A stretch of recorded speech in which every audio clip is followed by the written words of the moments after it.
السلام عليكم ورحمة الله وبركاته. مرحبا بكم فيديو جديد على قناتي مطبخ الأطلسية. كنتمنى تكونوا بخير وعلى خير وانتم كتشاهدوا هذا الفيديو. اليوم جبت لكم لي ستيك باللحم كيجيو خطيرين في المذاق وحتى في الشكل. هنا كناخذوا طريف ديال اللحم، ممكن تقطعوه ولا ممكن تجيبوه من الجزار مقطع.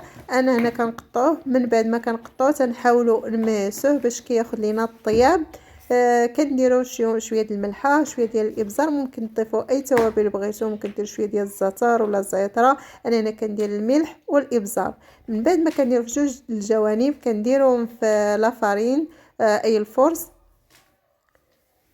علاش كنديروا هذه المرحله هذه؟ باش ما كيتشرب ليناش الزيت. من بعد كنديروه في البيض ومباشره كنديروه في لاشابليو باش ما كيتشرب ليناش الزيت وكيعطينا حتى ديك القرمشه. من بعد ما كنديرو في لاشابليغ كنستمروا بهذه العمليه حتى نسالي الكميه اللي عندي كامله. هنا من بعد ما ساليت انا الكميه غادي ندوزو لطريقه القلي. تناخذوا واحد المقلاة كنديروا فيها شويه ديال الزيت ونخليوها حتى تسخن. ضروري تخليو الزيت حتى تسخن.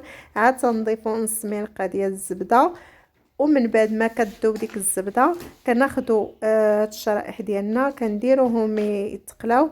ما كنقلبوهاش في الاول، تنخليوها حتى تحمر عاد تنقلبوها.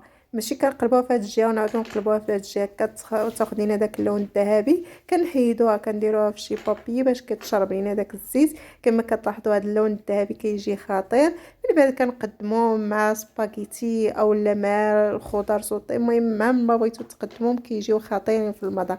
تنتمنى ان لا فيديو ديال اليوم ينال الاعجاب ديالكم وتبارطاجيو الفيديو مع العائله والاصدقاء. شكرا.